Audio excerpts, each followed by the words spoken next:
Hey, I see everybody is on. We have everyone saying hi to everybody. Hello, hello, family. Jay, Al. Hello, Al. How are you? And Paulette in the Bahamas. I hear you guys still don't have electricity in areas. Now that's 5 days. We are praying for you guys. I just got a call concerning a family over there. And as many of you know, and I've gotten some emails about Haiti, yeah, it's pretty bad, particularly the South. But the people that I'm friends with and the people coming over for the Agents of Change Symposium are doing okay in Port-au-Prince area. Who else do we have? Corinne, hello. Ezra, Omaha again in the house. We love Omaha up there. Susan, hello. Nicole's on. Hi, Nicole. And Karen, of course. Miss King. Come here, baby. Shiloh's awake. She just ate and she's got food all over her. She just woke up. You can see her where she slept. Say hi, Shiloh. Everybody's here. All right. Michigan is in the house. Miranda, first timer. Hi, Miranda. Say hello to everybody, Shiloh. What do you think? Yeah, we need to turn a light on so you guys can see me. Nancy, New Jersey. We knew New Jersey would be in the house today. And Calgary. Hello, Melissa. Wow, you guys are way far away. I love, 2 webinars ago, we had some people from Pakistan on. So if you guys are on the YouTube link, we can't read your comments. You have to be on the webinar jam. You can get there from my website, tristasue.com, so then we can interact and you can ask questions directly. So we're so happy. I know last time we didn't quite get to finish the entire webinar on the resource money issue that people have as a hindrance when it comes to vision, but we are going to be finishing that today. And we will still continue the Dream Big, Build Small webinar series. But we are focusing particularly on people with a lack of money and resources and how that works with vision. Okay, we have Anne from Atlanta. Hello, Anne. More people joining on. One thing I wanted to let you guys be aware of an opportunity, because I have got emails. People have asked me, how do we give to people in Haiti? These are my friends. I've known them for 20 years, over 20 years now, and they are helping people in the Providences. So if you want to donate money to them directly, this will go directly to them. They are in Port-au-Prince, and they have a large ministry. They've been there for 25 years. They have a school, medical clinic, and everything. So you can directly go to their website, which is fishersofmenhaiti.org. So it's FOM Haiti.org. And you can donate directly to them. You don't even need to go through me. You can just go directly to them. Here is their website, so you can see. And if you come up here, you can go to the support button, and that brings you right into the donation. And then you click on this donate here. This link doesn't work, but this one does. And it goes right to PayPal, and you can directly support them. So that's one way to do it. Now, there is something else I want to present to you guys that has to do with Haiti also. And we have currently 30 Haitians that are trying to come to, they asked, well, let me put it to you this way. There's a group of Haitians that formed a club. They're young adults. They're all under age 28, and they want to change their nation. How many people are in the club, you think? More than 30, probably about 50. Probably around 50 passionate young adults trying to change their nation. They found out about the School of Influence that I just started offering, and they started taking the course online as a group. They come together every Saturday and Sunday doing it. Once they started it, they reached out to me and they said, Trista, we would love to come over and you can pour into our lives for a few days. So they are coming, as many of them as possible. There's 30 of them that want to come, and right now, presently, 19 people have raised the funds to be able to come. So if any of you want to sponsor a Haitian agent of change to come over for this symposium, you are more than welcome to. I am giving everything at cost to this group of people. So this includes the airline, the supplies we're giving them, the hotel. I mean, I'm giving everything at cost. I wanted to make it very affordable to them. But they are 19 of them. So there's still 11 that want to come. So we wanted to give you guys that opportunity to sponsor an agent of change from Haiti. It's a month away. So if you can do that this week, then even if you can put towards $100, and a few of you do $100, 5 of you, then that's one more person that comes. But I will be training them with the mentality from a kingdom mindset, but also the original truth of God and everything that Dr. Miles taught. I am bringing Hubert down because he does speak French. Most of them speak French. They're not English. Only a few of them are. So if you are interested in doing this, then you can just directly go to my website and donate. It'll be tax deductible. You can go and donate directly to my site, to Kingdom Community, and we will put that towards, let's see where this is. I put There it is. Oh, did you? Okay. Well, here it is. If you go to TristaSue.com, you come over to CONTACTt right here, and then you hit the donate button right under CONTACTt, which is right there, and it'll come to this page. So even if a few of you, even if you can only give $50, we'll put that all towards helping them come. And we need to do this now because these people have to get their visas, and that takes time also. So we will let them know this week how many people, and we didn't even tell them we were doing this, but we know that, the 30 of them wanted to come and only 19 are. So we wanted to try to get as many people here for 2-3 days of training in leadership mentality, how to change a nation, how to become a leader yourself, all these important principles that Dr. Miles taught us, we are imparting. So if you want to invest in the nation of Haiti, by investing in the people of Haiti, then go to my website and you can do that. Okay. It looks like we have some people communicating from Holland and Stockholm together. Nehemiah in Nigeria is on. All right, we love it. And don't forget, you guys can connect and join the community on my website, and then you'll be able to connect to one another, because we're putting a pin where everybody lives that has a kingdom mindset and an agent of change. So you can go to TristaSue.com and find Kingdom Community and put your information, and we will connect you guys together. Then you can see where everybody lives. Okay, now you crazy agents of change, the ones that are for real ones, I am doing a very special symposium for you. This is the first weekend of the new year. And our goal is to mobilize change agents to influence the destiny of nations by activating their purpose and life vision. So if you are coming to this, which many of you are, if you are considering coming to this, these are the 3 requirements. This is not an open conference just for anybody to attend. You have to be serious and dedicated. So step 1 is you have to take the first 3 courses in the School of Influence. Identity, so you're solidifying who you are, which is a key to life. This is the biggest problem we have in our society today. Course number 2, pinpointing your purpose, and course number 3, the process of vision. And when you do this homework for each course and read the books, you have to answer the questions, the homework that is given to you, and submit your documented life purpose and vision by December 1st.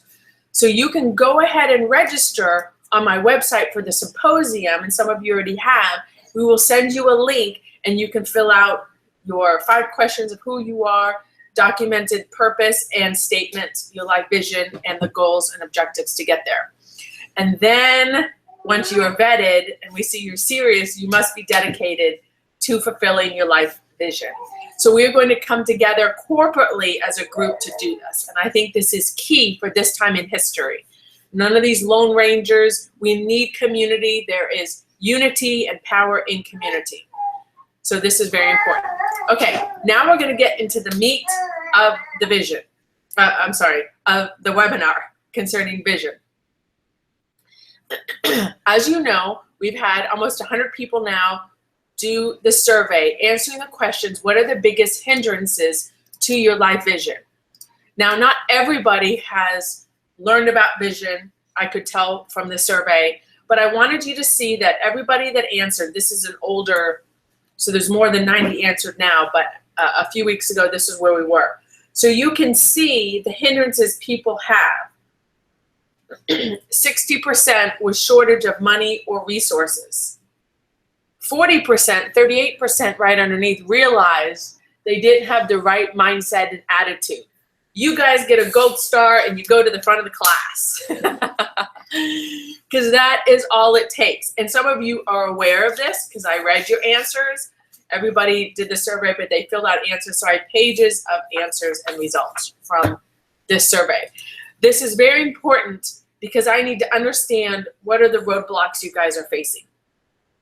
Now, those of you that got the gold star, you go to the front of the class.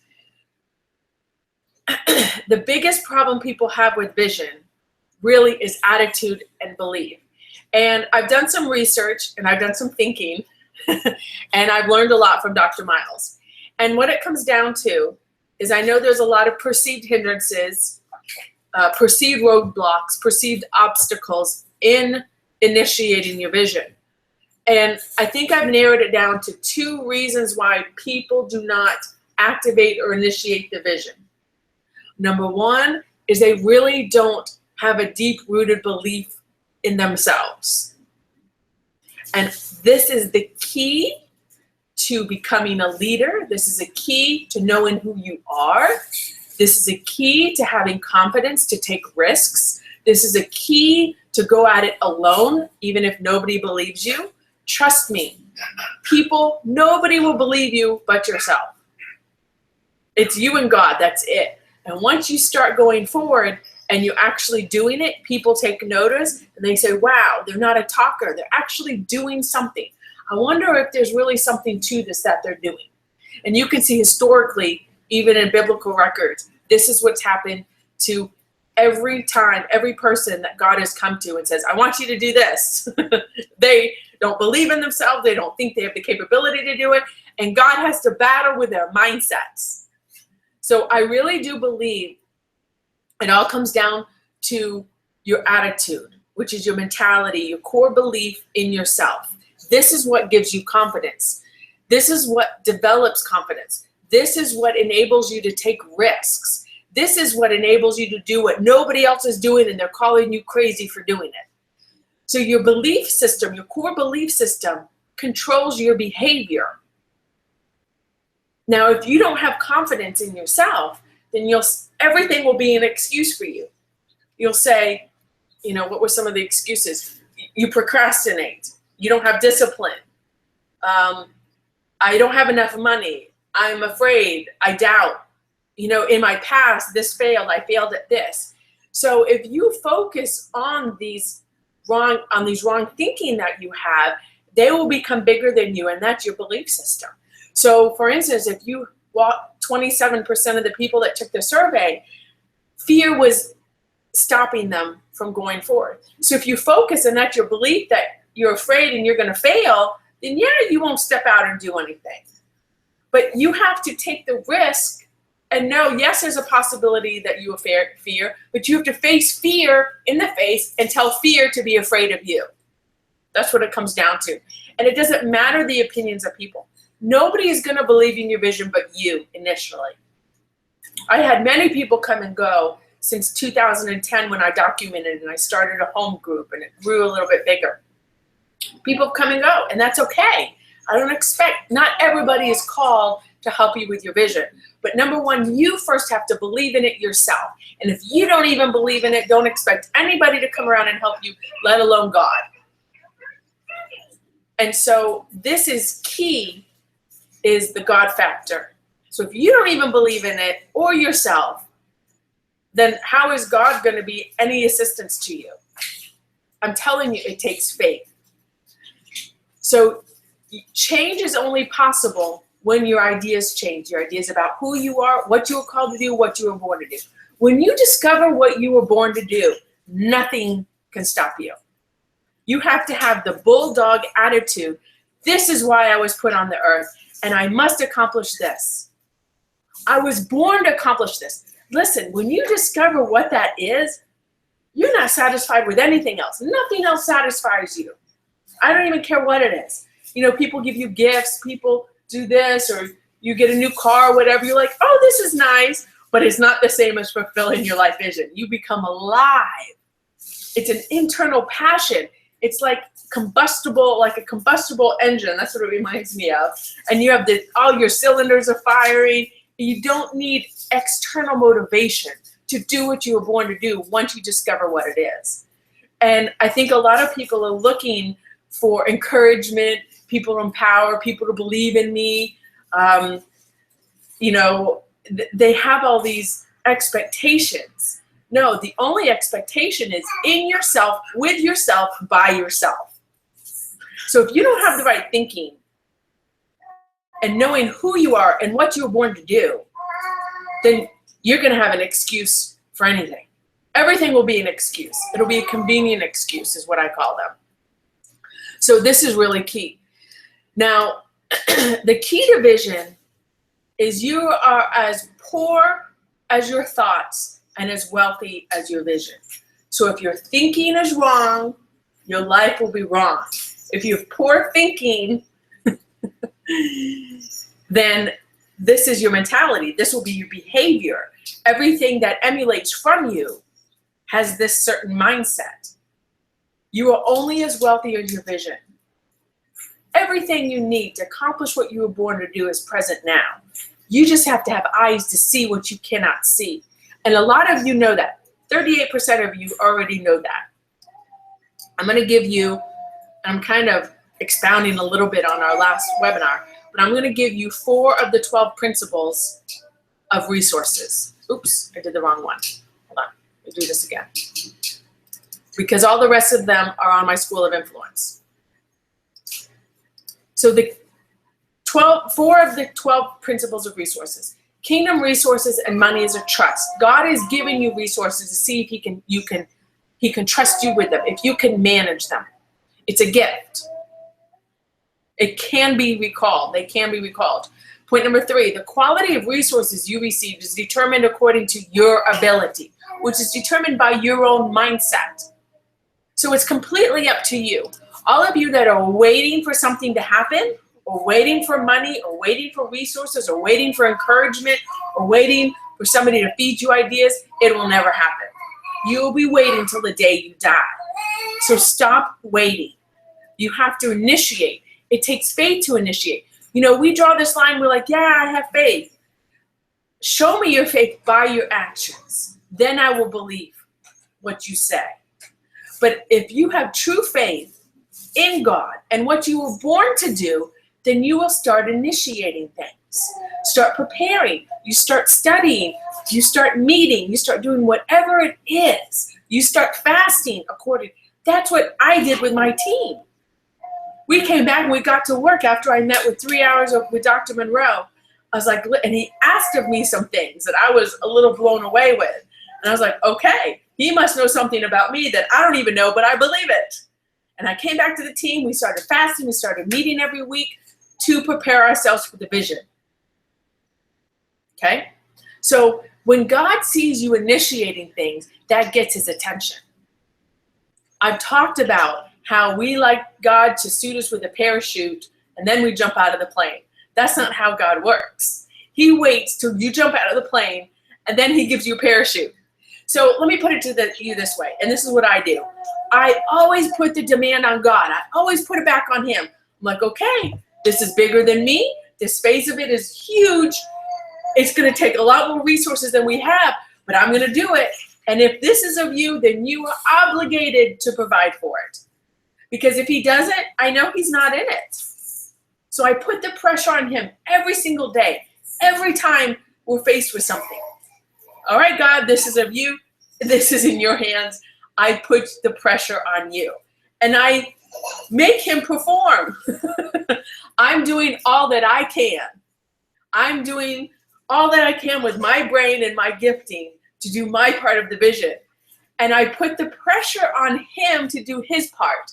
Because I can only do so much. I know my limitations, but I know I'm capable of anything I think of doing. So I will do anything and everything that I know I can do and my team can do. And the rest, I'm like, God, this is on you. If you don't come forward, if you don't make this happen, then it makes you look bad. That's all I do. There's no secret to this. So those of you that are waiting, I need money, I'm waiting for my spouse to believe in me, I'm waiting for the right community. I've read what you're waiting for. I've read your perceived hindrances. None of these are good excuses. So I'm here to cancel all of your excuses. But I love reading your mentalities in here.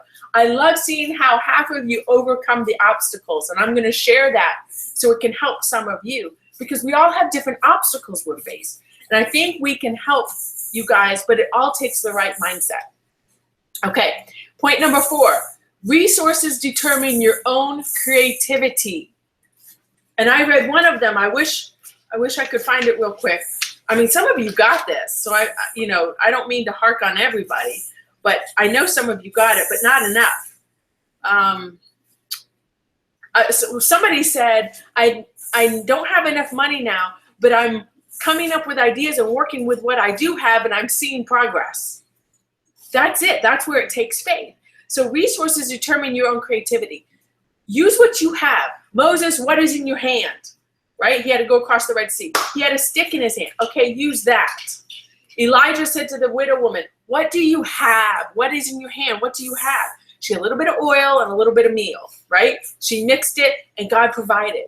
So we think we need more than what we have, but you just don't have eyes to see what you already have is enough. I mean, I'm living this, so I know what I'm talking about. It all has to do with your mentality. That's all. We have poor thinking. We have lack of sight. We just can't see. So don't live like this. All of you have been living like this. Like, where's my resources? I don't have money. I look at my bank account. I did my checkbook.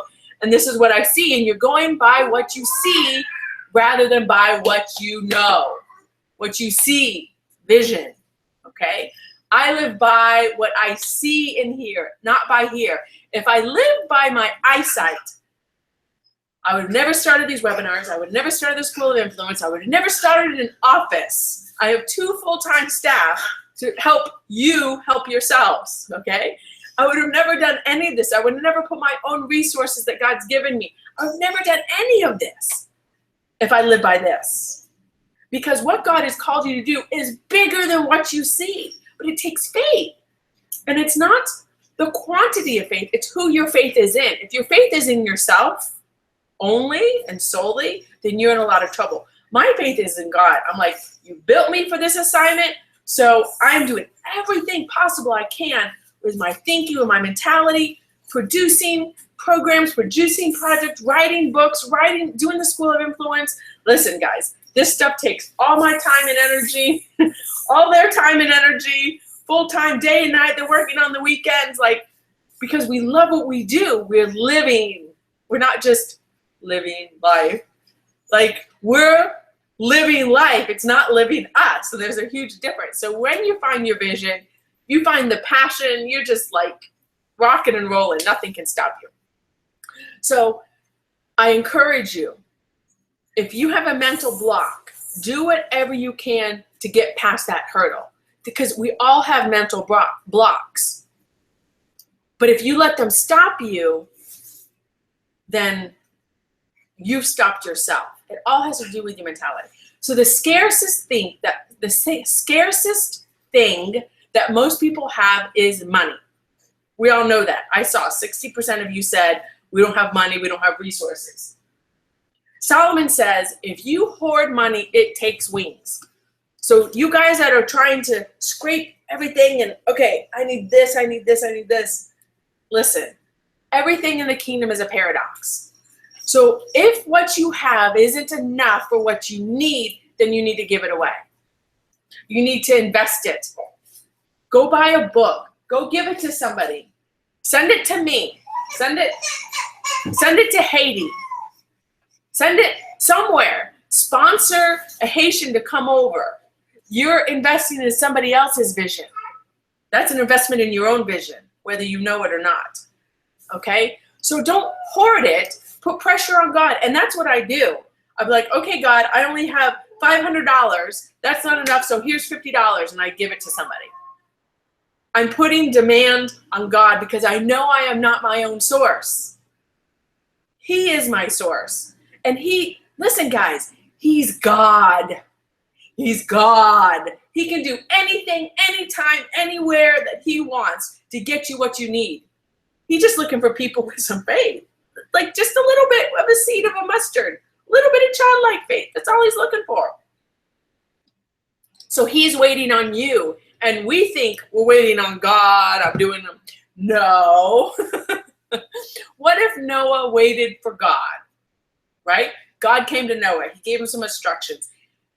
Historically, we figured out it took 70 to 80 years. Nobody knows precisely how long it took Noah to build an ark. Can you imagine working on your vision, building something for 70, 80 years and not seeing the results of it for 80 years? But you had the faith, I'm going to build this crazy monstrosity of a boat to fit all the creatures of the world in, seven, it's actually 7 of each kind. Go back and read your Bible. So it took crazy faith in Noah and his sons to build this ark. So God didn't come down and build this ark, right? I want you to follow me through this. He gave Noah instruction. Noah, you were born and you were built, and I will help you. I will give you the instructions of the diameters and the circumference of everything to build a boat suitable to withhold this flood and all the creatures on the earth. So God gave him what he needed, but God didn't come down and do it. He waited for Noah and his sons to complete it, and he withheld the rain for 70 to 80 years until that ark was built.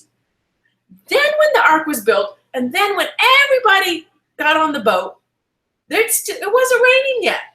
Nothing was happening yet. People were mocking him, laughing at him, jeering at him. He's a fool. They're crazy. The whole family's crazy.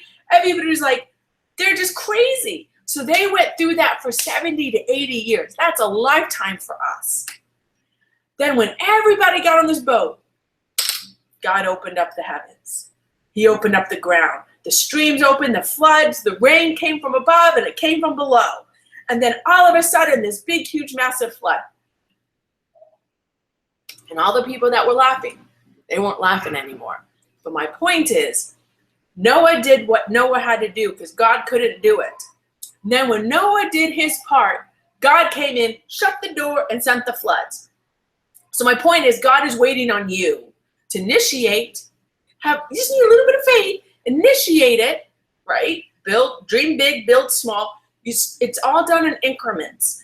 You progress in your vision in increments.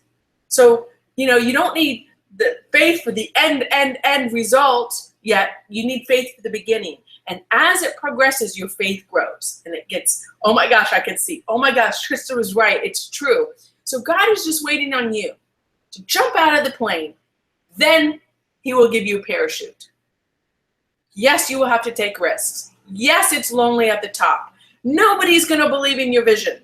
I do, because I know how it is. I'll believe it. So whether you attract resources to use for what God has built you to do here on the earth is completely determined by your thinking and how well you manage what he already gave you. So it's fine. If you haven't even started your vision yet.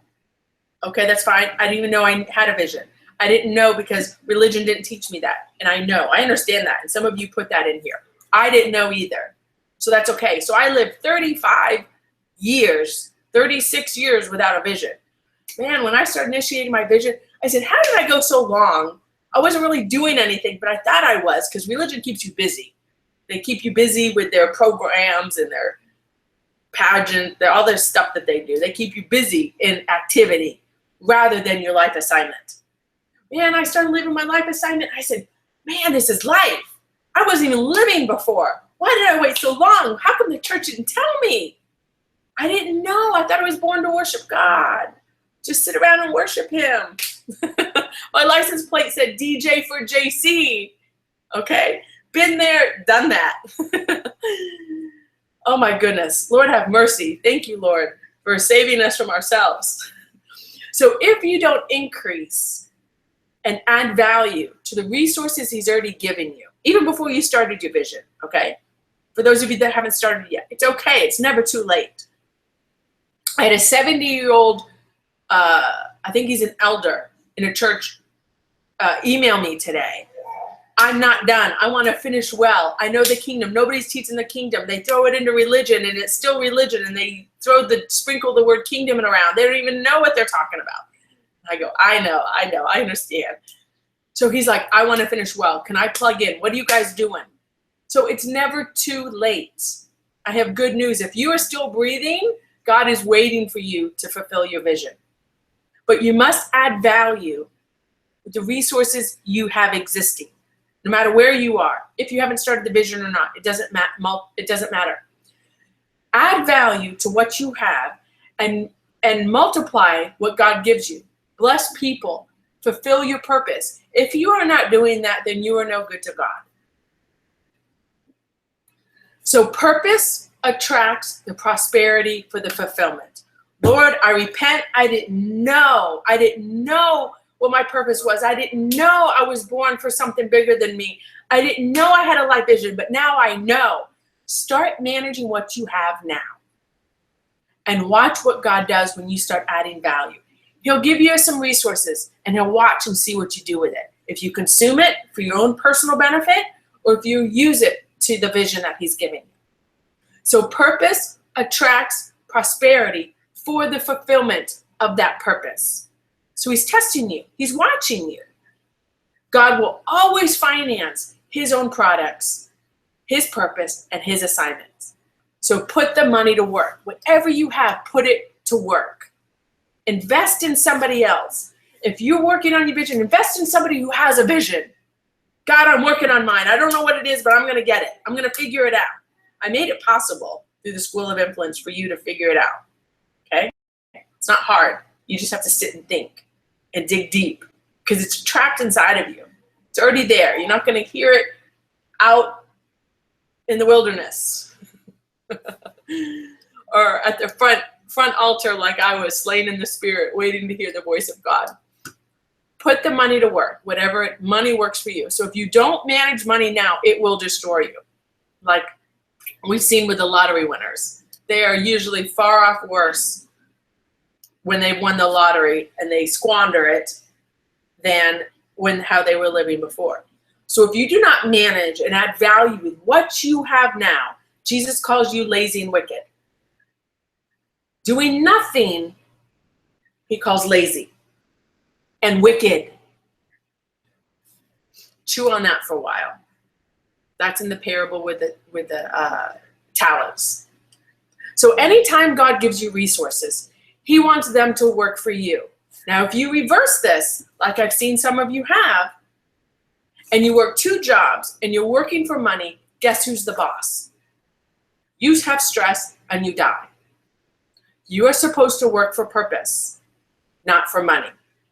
If you find your purpose and you start initiating it and you're managing resources, money will find you. You are supposed to have dominion over money. You're supposed to have dominion over the resources on the earth. So if you're still working for money, you have 2 jobs, and you still can't make ends meet, something's wrong, don't you think? Again, in the kingdom, everything's a paradox. Start working for purpose. Start transitioning. I have that in my other webinars. I did that with the webinar with Matthew and I. So I've been trying to tell you guys this stuff all along. So if this is your first webinar or you're just tuning in, go back to the other ones. I talk about how to transition. We must learn to budget properly. This requires being able to delay gratification and think ahead. These are critical life skills. Let me tell you something. 2011, exactly 5 years ago now, it was around this time of the year. It was October, 5 years ago. I was invited by a pastor who has one of the largest Latin churches in Florida, I think in the United States, but it's definitely the largest one in Florida. And he was doing business sessions on a Saturday morning. He had 3 speakers come in, including me. And I left, and he gave me a $5,000 honorarium. And I was like, wow, this is amazing. Like, this is nuts. So I ask you, if somebody gave you a $5,000 honorarium, what would you do with that money? What's your first instinct? What's your first thoughts? Where would you go? What would you spend it on? What would you do with it? My first thing is, this is for the vision. God's supplying money for the vision. Do you know I still have $1,400 of that saved, sitting, waiting for when I need that? I used the first portion of it last year when I had to pay somebody to edit my book. So I saved that money for 4 years, sitting there waiting. I still have $1,400 of it left. All of it every penny of it has gone towards a portion of the vision. Every penny. I never said, oh, I need to go to the foo-foo shops and get foo-foo purses or shoes. Lord have mercy. If you are investing in big brand name, expensive stuff, sunglasses, accessories, all these things, Lord, we gotta work with you. Call me and we'll work with you. Because that's an identity problem. If you get your identity from a brand name, you're wearing somebody else's identity. Now, there's nothing wrong with having brand name stuff. I have no problem with that. But if that is your priority in life, and you got to have this certain brand name, and it doesn't matter how much it costs, you got to have it, listen, our priorities are wrong, our identity is wrong, we got a lot of issues going on in here. So this is key. You must learn to budget and manage the resources that you have. You guys, this is a huge principle you have to understand, because Jesus talked about it in 4 different parables. So you guys know I lived in a trailer park twice. Once when I was a child, grew up in it, and then after college, I went to ORU and I moved to Naples to help manage the hotel. And it's expensive to live in Naples. I was in my early 20s, single. I didn't have money to go rent an apartment, a 1-bedroom apartment in Naples. So I went and I found a trailer park with an empty lot on it. And I called my dad. And I said, Dad, do you have a work trailer from a job site? You know, job site trailers are for a little office and a bathroom for these men that work on, my dad's a water well driller. They're not fancy, even nice, big, long trailers. My trailer was 60 foot long and 20 foot wide, okay? But man, I only had to pay $300 a month for rent for this lot. And I was like, I can afford this. I could not afford $750 a month in rent for an apartment. I don't make a lot of money from the hotel. A lot of you guys think I do. I don't. There's plenty of people at the hotel making more money than me. That's just how my dad operates. And I'm glad for that, because the hotel's never been my source. My father has never been my source. God has used the hotel at times and my father at times to provide resources for the vision, but it's never been my source. And I am so glad for this lesson in life. This is a big lesson. Anyway, my point is, when I lived in my trailer, I had a clean trailer. I put a little bit of grass in my yard. Nobody had a grass yard in the trailer. You know, there's a lot of immigrants living there. I had kept it clean. I mowed my grass. I pulled the weeds. I pressure washed the trailer. I did everything I could to keep my trailer clean and neat. I just managed what I had where I was. And I was in my early 20s. Then eventually I moved in and I started renting a condo from the Xerox salesman at the hotel. That was like $600 a month, something like that, 500, 600, I think 500. So I could afford that a few years later. So I'm just trying to give you keys. I know how this works. There is no shortcut. I know in America we love shortcuts. We like instant gratification. We like fast food. We like quick things. We want it all and we want it now. Listen, I'm giving you secret keys. Manage what you have where you are, and God's watching. If he can trust you to add value with what you have. When I gave my dad's trailer back to the men on the job site, that trailer was in better condition than when they gave it to me.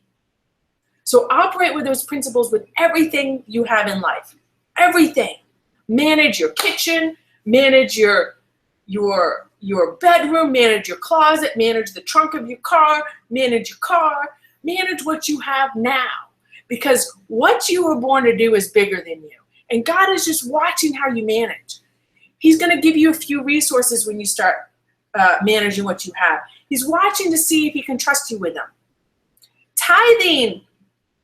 He's testing you to see if he can trust you. So those of you that have these big hang-ups with tithing, oh my gosh, you are hindering yourself. Yes, I know it's hard. Sometimes you can't find people that you trust. I get it. You just do your part. All of us will have to give an account for what we do with what we have. Okay? So find wherever you get fed, tithe to them. And on top of that, give offerings, give to people, give to somebody at Walmart that you can tell is struggling, whatever it is. I've done that. You don't have to go telling everybody about it. Just give whenever there's an of generosity. Kingdom citizens should operate with that on a daily basis. It should just be natural. So money is for creating, for creativity, not for spending on yourself. Again, vision is not private ambition. I saw somebody on here said, I want to be sure that what I've documented is not ambition, but it's really a God-given vision that's instilled in my DNA. I'll make it very simple. The difference between vision and ambition is who benefits from it. So if you and your family are the only ones benefiting by what you wrote down, then that's ambition. If other people are benefiting from the vision, then that's of God. That's what you were born to do. Listen, some of us think, I saw some of you said, I don't think it's significant enough. I don't think the contribution I have will make a difference. Yes. I'll never forget, Carlos taught us one day. He came to Naples. He was the tenor that traveled with Papa Miles. He said, in an orchestra, you have the violin, you have the harp, you have all the piano, you have the flutes, you have all these different instruments. And then on the side, there's this one guy with the triangle. Now you think he's not significant because he has only one thing to do at one point in the song is hit this little triangle. He says, but his job is just as important at the time the symphony is going, because if he doesn't hit his mark at that moment, then he has failed. And it affects everybody. So I don't care if you think it's not significant. It is. Whatever part you have to play is significant. Now, we all know Jesus picked 12 disciples. You don't hear about Andrew a lot. You hear about Peter, James, John. You hear about these guys. Doubting Thomas. We hear about these guys. You don't hear a lot about Andrew. Andrew was very significant because he was the connector. He connected. He goes, Peter, I found the Messiah. And he connected them. So you may just be a connector, not just. You may be a connector. That's a very important role. I have a very good friend, and he helps us with what we've been doing for many years. He is a connector. He cannot help himself. That's all he does, and he is good at it. He loves being around people. He loves connecting people. He is good. He's an Andrew. So don't think what you were born to do is not significant. It is. And that's why I'm having all of you come that go through the requirements for our Agents of Change Symposium. That's why I have all of you coming that can come, that want to be part of something bigger than yourselves. We come together corporately because everybody has a role to play. We need you. I'm not doing this stuff all by myself. I have a team here in Naples, but the team is the vision's bigger than the team here in Naples. So it encompasses all of you guys. So that's why we need you here. Work on your purpose. Write down your vision. Give us something to work with. Okay, now let's come together and do this. So I'm very excited. If you haven't done your homework yet or gone through the courses, you still have time. You have till December 1st. And I don't want to hear any excuses, okay? Those of you that send excuses, we just delete the emails. Listen, anyone can come up. When I stand in front of God, do you think there's any legitimate excuse I can give him? Any excuse why I didn't do what I was born to do? Oh, God, I was born in the trailer park and my mentality was, You think that's an excuse? No. Remember Papa Miles was from Bangtown. He says, I canceled all your excuses. I love that when he did that. So I'm here to cancel all your excuses. You guys sent me a lot of them. And then half of you overcome them. And I'm so proud of you guys. But the rest of you just need the right thinking. And that's okay. You're in the right place. So keep this in mind. The king owns everything all the time. You know that. Those of you that have watched my webinars on Commonwealth. He owns everything all the time. That's why I put pressure on him. He owns everything. And I was driving yesterday, driving through the neighborhood. We're going to move to a different place. We're building a new house on my dream lot. Like, I'm so excited. And I was like, God, thank you. This isn't big for you because you own all the land. You own all the cattle. You own all the banks. You own all the car dealerships. You own everything. But this is big for me. This is a deep desire in my heart. And you are giving this to me at what I consider a young age. I thought where I would live maybe would be in my golden years or my twilight years with the sunset view on the water. That's all I've ever wanted since I was a little girl. Just a view of the sunset over the water. And I didn't have to work for that. I didn't have to pursue it. I mean, we worked hard on our vision, but I'm not working on getting stuff. But what I have found when I'm working on producing my life assignment, he's giving me the desires of my heart. And I'm like, man, I don't have to ask for them. They are added. If you haven't watched the webinar on the principle of addition, no, wait, I don't think that's a webinar. That's in my School of Influence. You guys, you have to go through the School of Influence. I give you deep stuff in there, okay? The webinars are free and they're for everybody. But if you want the real deep good stuff, you got to pay for it. You got to invest in yourself, and there's value in that. So the king owns everything all the time. Do not be a slave to money. Don't work for it.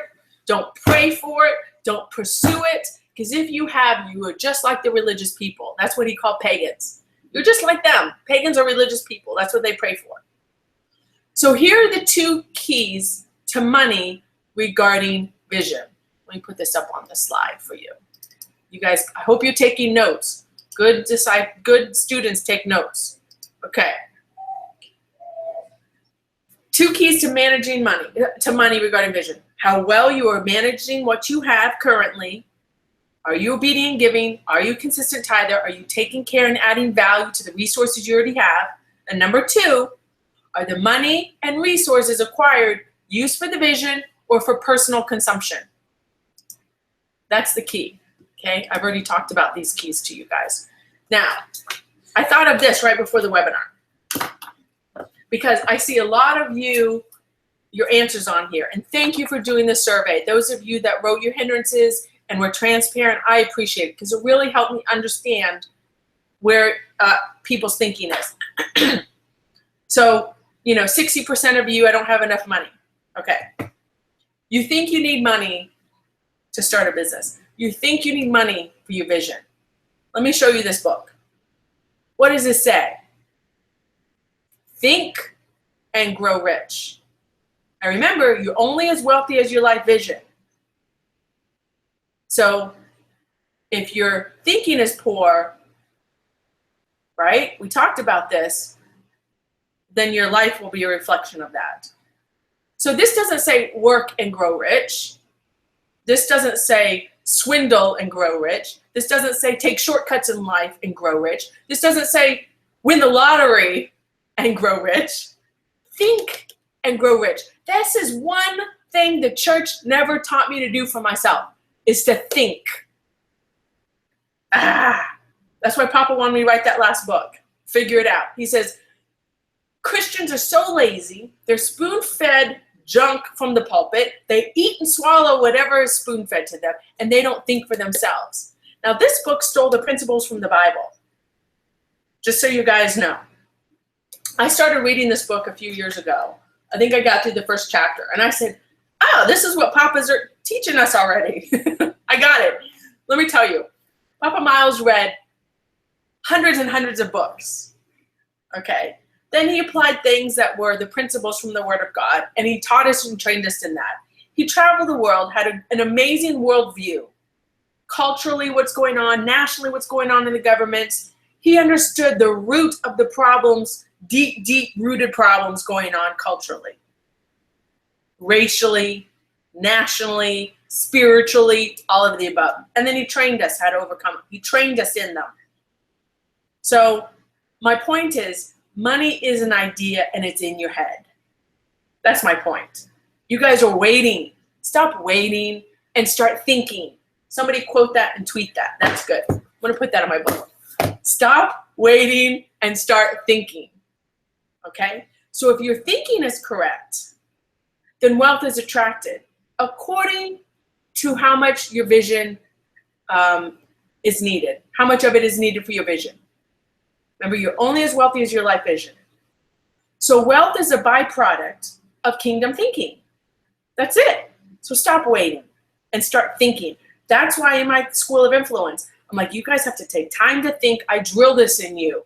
You have to sit and think. What was I born to do? What is my passion? What makes me angry? You know, I go through those 12 questions in purpose. And then I give you the 8 steps to writing your life vision. Solomon asked for mental things. He asked for wisdom. He asked for knowledge and understanding. Those are the things that make you money for your life vision. So read books, get ideas, okay? Don't sit around going through the motions. All you do is reading Facebook news feeds. All you're doing is reading, I don't know what else there is to read. Newspaper. You know, you got to be careful what you read. The Bible's very clear on that. Proverbs 4:7. Wisdom is supreme, therefore get wisdom. Though it cost you all you have, get understanding. So if you have money, now you guys write this down, this is a key. If you have money, spend it on understanding. I could stop now. I rest my case. Okay? If you don't have money, you say, you know, Trista, I want to do the school of influence. The first course I think is, I don't know, $79. The next one's $59. First one, identity, is $79 or $99 maybe. Purpose is $59. Vision is $79. Listen, if you don't have that, God, you say to God, God, I put pressure on you. I have $20. This is all I have. I really want to do the school of influence. I want my life to count for something bigger than myself. This is bigger than me. Help me help myself. Help me get understanding. Help me get wisdom. He will do that. He will provide for you. But you have to put pressure on him. He will send somebody across your path. You'll get an email, whatever it is. He is so creative in getting the resources that you need. But it just takes a little bit of faith. Put the pressure on him. You know, when I do the Rediscovering Retreat every summer, that was my 6th one. A lot of you came. I love meeting you guys. That was the best retreat by far we've ever had. You guys were hungry and came out this summer and showed up. And I said, this is the group of agents of change. And more of you can come, but you guys inspired me. Your hunger, man, you guys got it. Keep it up. Don't lose your hunger. God is attracted to those two things, hunger and desire. Don't lose that. Stay like a child, okay? And you're learning, you're understanding. Stay a student for life. I'm a student for life.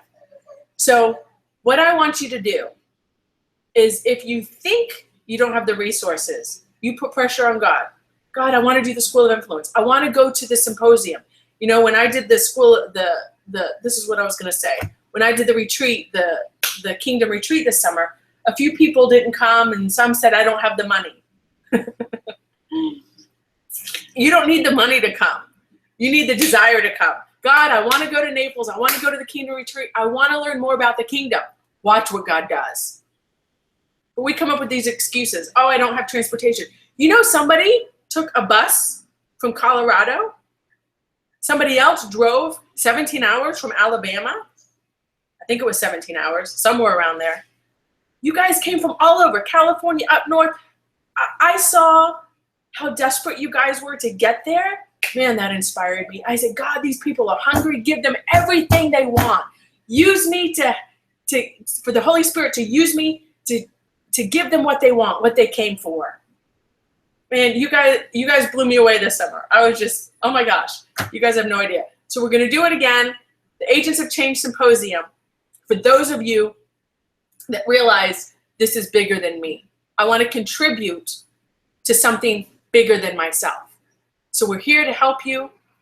And again, I'm going to put this up on the screen as we finish up. Are there any questions? I haven't been watching. Oh, so the Principle of Addition is on YouTube. All right, you guys go watch that Principle of Addition. It's powerful. It is on YouTube, they said. If you guys have any questions, put them up now. I'm going to finalize with this.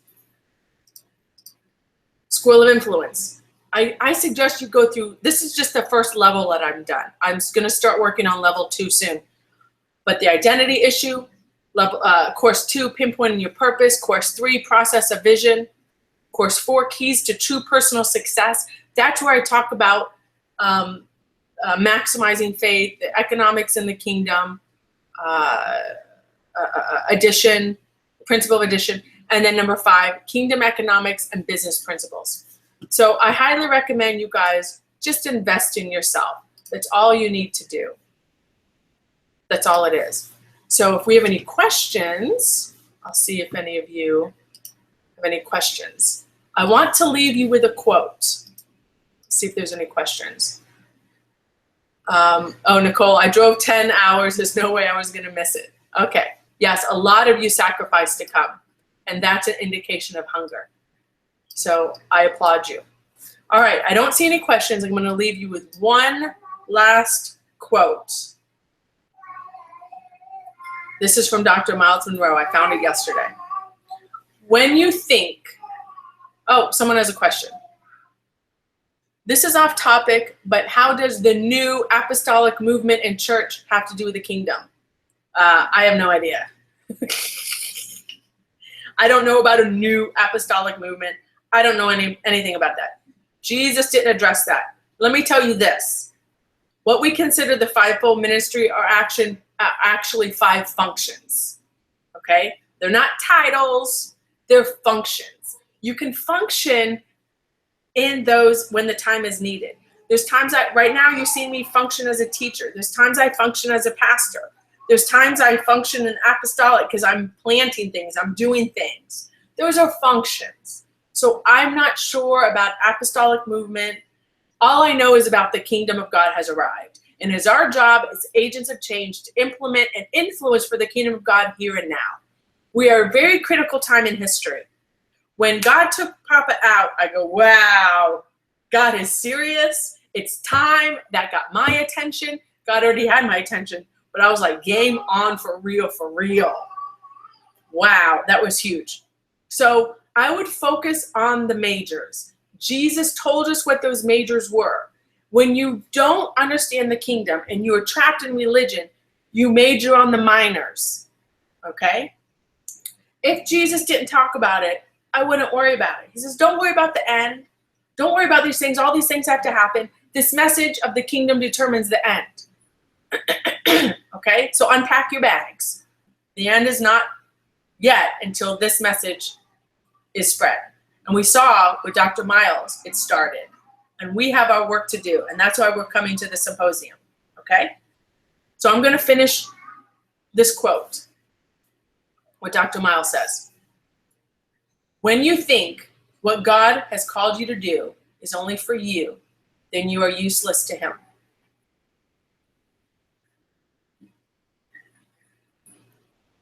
So if you think that what you were born to do is only for you and yourself, and you're for it, no more, then you're useless to him. I see people trying to make ends meet all the time. They are distracted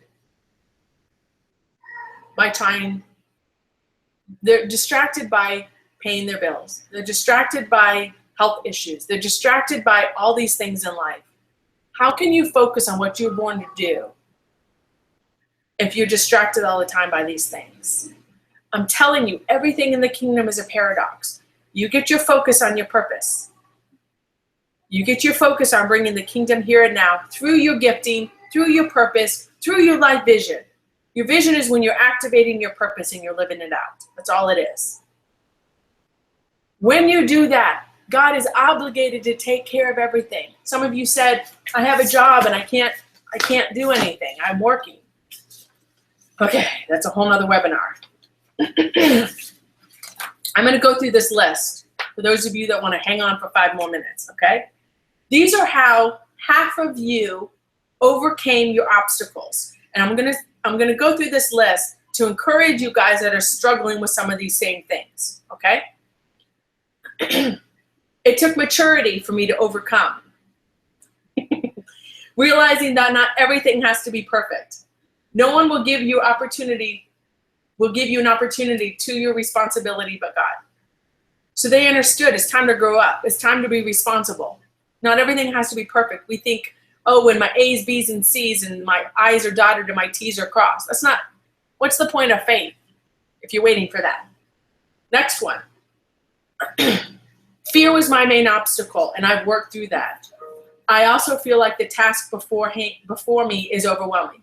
Yes, it is. And that's why vision is in phases and it comes in increments. You dream big, but you build small. And tell your fear to be afraid of you. By planning and learning to be more disciplined. I made a to-do list for the week and I focus on completing these immediate tasks. And it's amazing how it motivates me every time I tick something off the list. So this person's working towards the vision in small increments. I began reading a lot of books, seminars, and joined the School of Influence. They started changing their thinking. The next person said, mainly being focused and disciplined helped. That's all it is. You have to realize what the distractions are and know they're distractions and don't let them distract you. The next person said, I believed the kingdom principles and I focused more on what I desired and less on what I feared. Excellent. That's how they overcome the obstacle.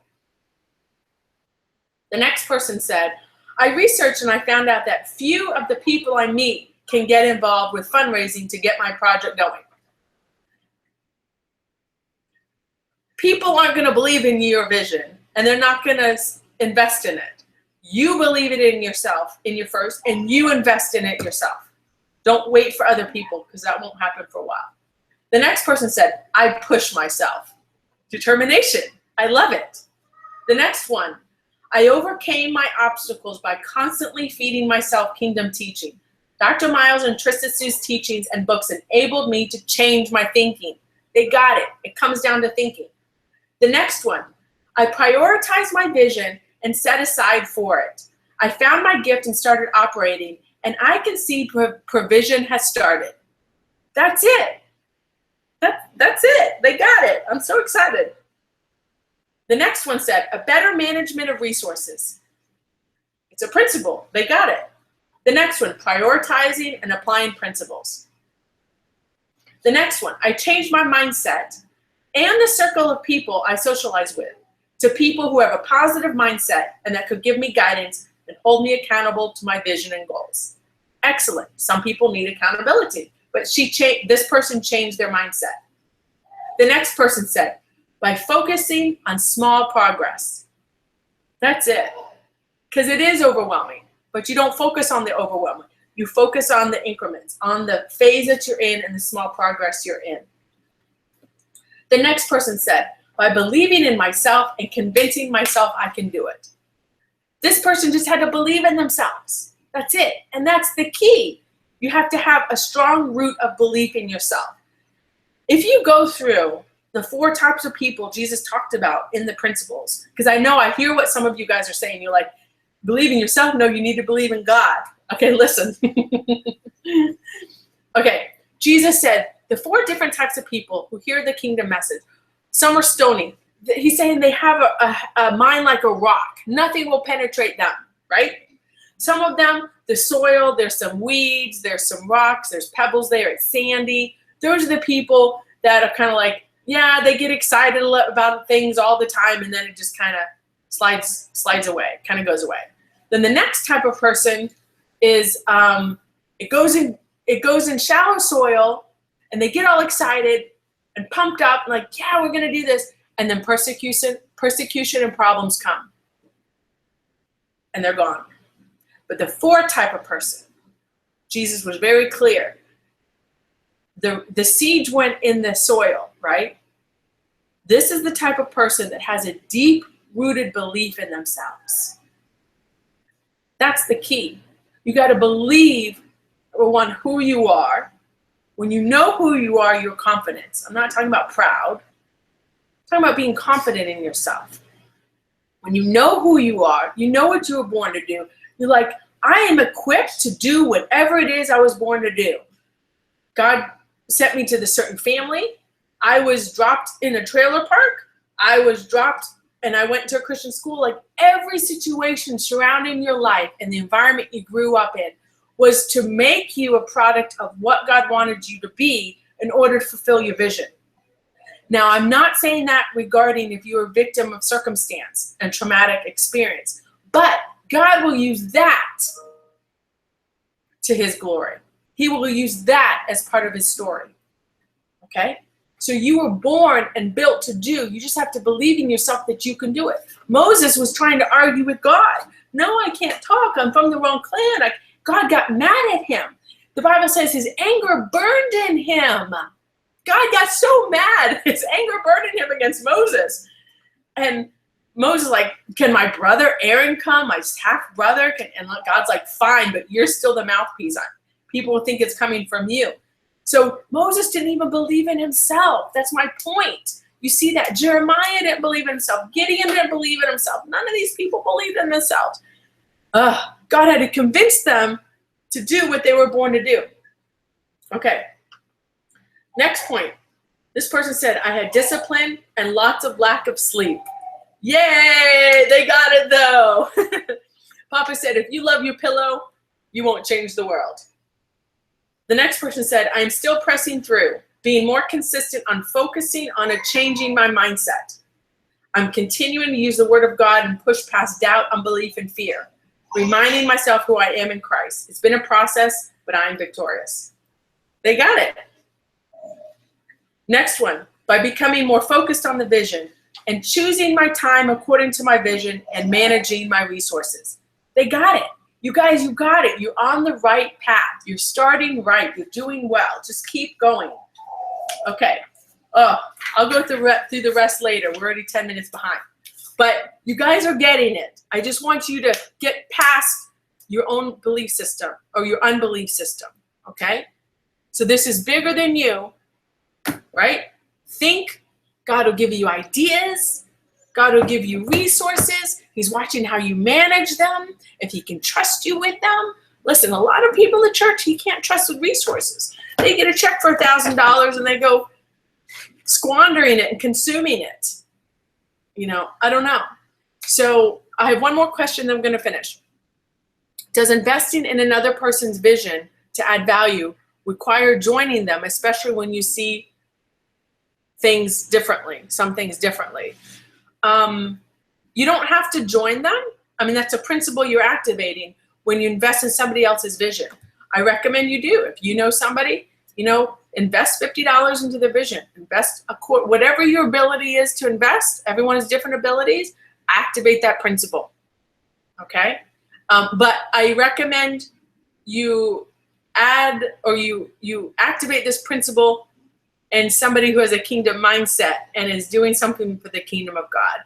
You don't want to propagate, a wrong message either. If you know what I'm saying.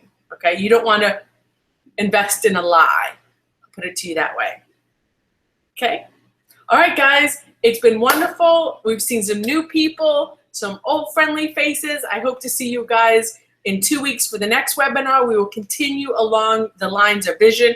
I could talk about vision till I'm blue in the face because it's so exciting to live and do what you were born to do.